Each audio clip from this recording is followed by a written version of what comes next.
넛지 4차 산업혁명 자율주행 자동차. 8. 하이브리드 전기 자동차. 전문가들의 예측이 항상 맞아 들어가지 않을 것을 모르는 사람은 없다.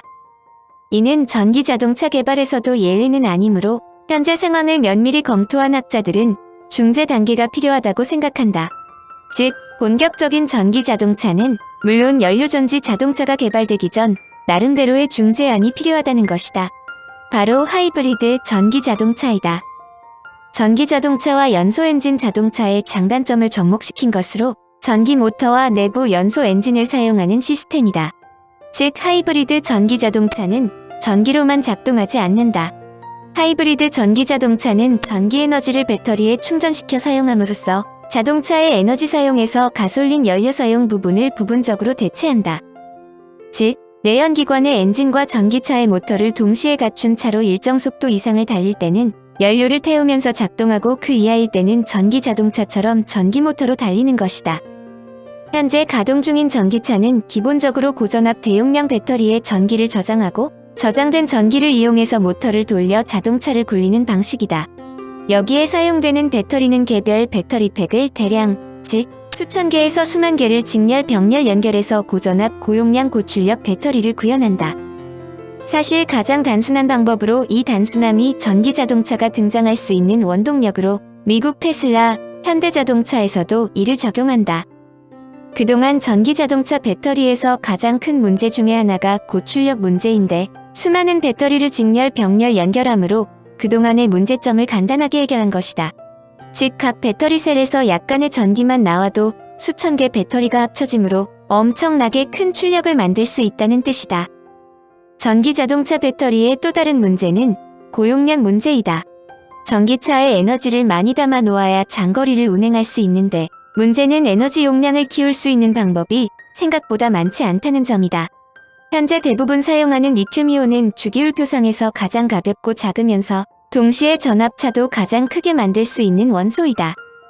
더 작은 원소로 수소 및 수소이온이 있지만 이들은 기본적으로 1.2V 밖에 나오지 않는다. 그런데 리튬이온이 4V를 얻을 수 있으므로 폭발적인 호응을 얻는 것이다. 그럼에도 불구하고 리튬이온으로 보다 큰 용량을 얻고자 하지만 현재의 기술로는 2배 이상 키우는 것이 만만치 않다. 핸드폰 배터리 용량이 2배 이상 커지지 않는 것과 같은 원리이다. 여기에 충전 시간도 가세한다. 일반 자동차의 경우 주유소에서 몇 분만 기다리면 주유가 끝난다. 그러나 전기 자동차 배터리는 이 기준을 맞추는 것이 사실상 불가능하다. 리튬이온을 탄소물질 혹은 그 비슷한 물질을 구석구석에 끼워 놓는 것이 충전인데 이 과정이 기본적으로 많은 시간이 걸리기 때문이다.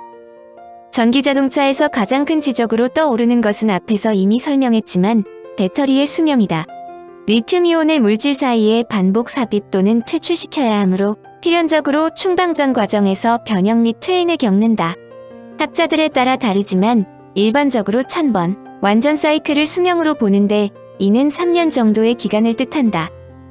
핸드폰 배터리를 매일 충전하고 대략 3년 쓰면 거의 사용 못하는 것과 같은 현상이다.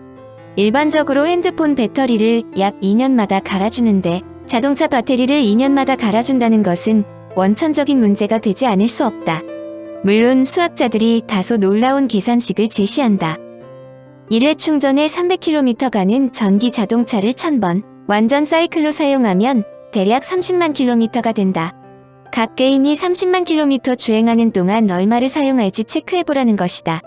대체로 20만 km를 10년 정도에 사용한다면 전기 자동차 충전으로 견딜만하다는 뜻이다. 현재의 수준으로 전기 자동차 배터리는 10년 20만 km까지 65%의 성능을 보장한다고 알려진다. 학자들은 전기차 배터리 문제를 한 번에 해결하는 방법은 리튬이온 배터리 용량을 계속 키우는 것이라고 말한다. 배터리를 더 많이 붙이면 고출력, 충전시간, 고용량 문제가 자연스럽게 해결된다는 것이다. 물론 이럴 경우 더 많은 배터리를 장착해야 하므로 차체가 무거워지는 문제가 발생한다. 더불어 리튬이온 배터리의 가격이 계속 상승하는 것도 걸림돌이다. 다소 비관적인 이야기이지만 지구상에 존재하는 모든 리튬이온을 사용해도 현재 가동되는 모든 자동차를 전기자동차로 바꿀 수 없다는 주장도 있다. 이 말은 리튬이온이 한정돼 있으므로 결국 가격 문제에 봉착한다는 뜻이다. 이에 등장하는 대안이 바로 하이브리드 자동차이다. 엄밀한 의미에서 하이브리드 자동차는 기본적으로 가솔린 자동차이다. 주 에너지원이 가솔린이므로 전기를 따로 충전할 필요가 없다. 현재 사용되는 화석연료 자동차로 휘발유 등을 넣어주면 자동차가 알아서 가솔린과 전기 모드를 왔다 갔다 한다는 뜻이다. 가솔린을 태워서 만들어낸 에너지를 이용해서 자동차를 굴리고 남은 에너지를 끌어모아 전기로 저장했다가 보조 동력원으로 사용하므로 기술적으로도 어려움이 없다. 하이브리드 자동차 배터리의 장점은 주행 중 자동으로 충방전되므로 수명이 길다. 바로 이 점을 감안하여 현대 자동차가 배터리 평생 보증을 내건 이유이다. 하이브리드 자동차인 경우 얕은 충방전이 중요하므로 자동차 배터리를 완충 상태에서 운전하지 않는다. 즉 중간 정도 충전한 상태에서 운전하면서 어느 정도 충전하면 바로 사용하고 어느 정도 방전되면 엔진으로 충전하는 방식이다. 참고적으로 현대자동차의 그랜저 IG 하이브리드 평균 연비가 16km/L로 알려진다. NF 소나타보다 2.5배 더 많은 거리를 달리는데 같은 연료로 400km 달릴 때 1000km를 달릴 수 있다는 뜻이다. 이는 가솔린과 전기를 함께 동력원으로 사용하기 때문에 연비 개선이 높아졌기 때문이다. 그러나 하이브리드 차는 자동차가 내연 기관차에서 전기차로 넘어가는 과도기적 차량이라는 시각이 지배적이지만 내연 기관차에 대한 환경 규제가 급속도로 강화되고 전기차 보급이 충전시설 등의 문제가 간단하게 해결되지 않는다는 시각도 있다. 학자들에 따라 전기자동차와 하이브리드 자동차 경쟁에서 하이브리드 자동차가 상당히 오랫동안 경쟁력을 가질 수 있다고 주장하는 이유다. 배터리 문제 해결. 현재 배터리를 사용하는 전기자동차에 많은 문제점이 제기되는데 이에 대응할 수 있는 배터리가 근간 개발될 수 있다는 전망도 있다. 세계 자동차 시장의 강자인 일본 도요타 자동차는 각국의 전기자동차 개발 시장과는 달리 순수 전기자동차 대신 하이브리드카와 수소전기차 개발에 집중하고 있다. 도요타의 이런 행보는 꿈의 배터리로 불리는 전고체 배터리 기술 개발 때문인데 그들의 설명에 의하면 5분 만에 충전하여 500km를 달릴 수 있다는 기술을 개발했다는 것이다. 리튬 배터리는 전지의 양극과 음극 사이를 리튬이온이 오가며 충전과 방전하는 원리다. 리튬이온이 음극으로 몰려가면 전기가 충전되고 양극으로 이동하면서 전류가 발생한다. 그런데 문제는 리튬이온 배터리의 전해질이 액체라는 점이다. 과도한 열이나 충격, 압력을 받으면 액체 전해질이 흘러내려 폭발할 수 있다. 반면 전고체 배터리는 리튬이온 배터리와 차원이 다르다. 리튬이온 배터리는 양극과 음극 사이의 접촉을 방지하는 분리막이 위치하고 액체 전해질이 양극, 음극, 분리막과 함께 있지만 전고체 배터리는 액체 전해질 대신 고체 전해질이 포함되면서 고체 전해질이 분리막의 역할까지 대신한다. 리튬이온 배터리에서 가장 우려되는 부분은 바로 안전성이다. 리튬이온 배터리는 액체 전해질을 사용하므로 온도 변화로 인한 배터리의 팽창이나 외부 충격에 의한 누액 등 배터리 손상 시의 위험성이 존재한다. 그래서 안전성을 높이기 위한 부품이나 장치들이 필요하다. 이에 반해 전해질이 고체인 전고체 배터리는 구조적으로 단단해 안정적이며 전해질이 훼손되더라도 형태를 유지할 수 있기 때문에 더욱 안전성을 높일 수 있다. 가장 큰 장점은 리튬이온 배터리보다 용량이 크다는 점이다. 전고체 배터리는 기존의 리튬이온 배터리에 비해 에너지 밀도가 높다는 점이다. 폭발이나 화재의 위험성이 사라지기 때문에 안전성과 관련된 부품들을 줄이고 그 자리에 배터리의 용량을 늘릴 수 있는 물질을 채울 수 있다. 전고체 배터리로 전기차 배터리 모듈, 팩 등의 시스템을 구성할 경우 부품 수의 감소로 부피당 에너지 밀도를 높일 수 있어서 전기차용 배터리로 적격이라는 뜻이다.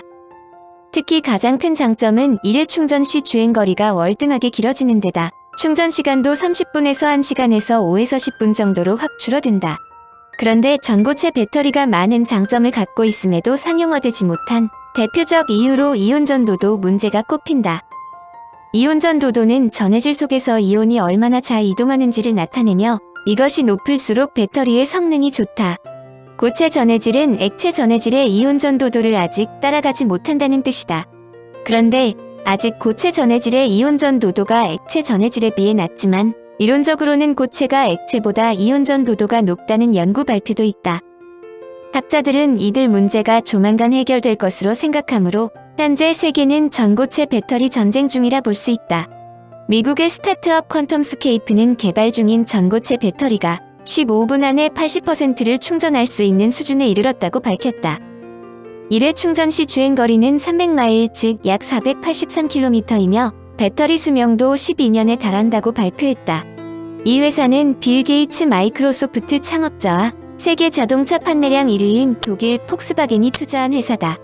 폭스바겐은 2025년부터 전기차 생산에 퀀텀스케이프의 전고체 배터리를 활용하겠다고 발표했다. 현대자동차도 전고체 배터리를 탑재한 자동차를 2025년 시범 생산하고 2030년 본격적으로 양산하겠다고 발표했다. 현대차는 자체적으로 전고체 배터리를 개발하고 있지만 삼성 SDI, LG에너지솔루션 등과 협업 가능성도 거론된다. 삼성전자 종합기술원이 1회 충전으로 주행거리 800km, 1000회 이상 충전할 수 있는 전고체 배터리 연구 결과를 공개하기도 했다. 독일 BMW도 전고체 배터리 전기차를 2025에서 2026년경 출시할 계획으로 알려진다. 배터리 경쟁이 격화하는 이유는 전기차 전환의 가속도가 붙고 있기 때문이다. 딜로이트사의 예측에 의하면 세계 전기차 판매량은 2020년 약 250만 대에서 연평균 29%씩 증가해 2030년 약 3,100만 대에 이를 것으로 예상했다. 이에 부응하여 내연기관 차량 퇴출을 선언하는 국가도 늘고 있다. 영국 정부는 내연기관 신차 판매를 2030년 금지하고 2035년에는 하이브리드카 판매도 중단할 계획이다. 프랑스는 2040년 내연기관차 판매를 금지한다는 목표를 제시했으며 미국 캘리포니아주와 중국은 2035년, 노르웨이는 2025년, 일본 도쿄는 2030년부터 각각 내연기관 차량의 판매 중단을 계획하고 있다. 꿈의 배터리로 불리는 전고체 배터리가 예상대로 개발된다면 전기자동차의 상당 부분에 대한 문제점이 기본적으로 제거된다는 것을 의미한다. 청취자에게 원하는 것은 1. 구독 2. 좋아요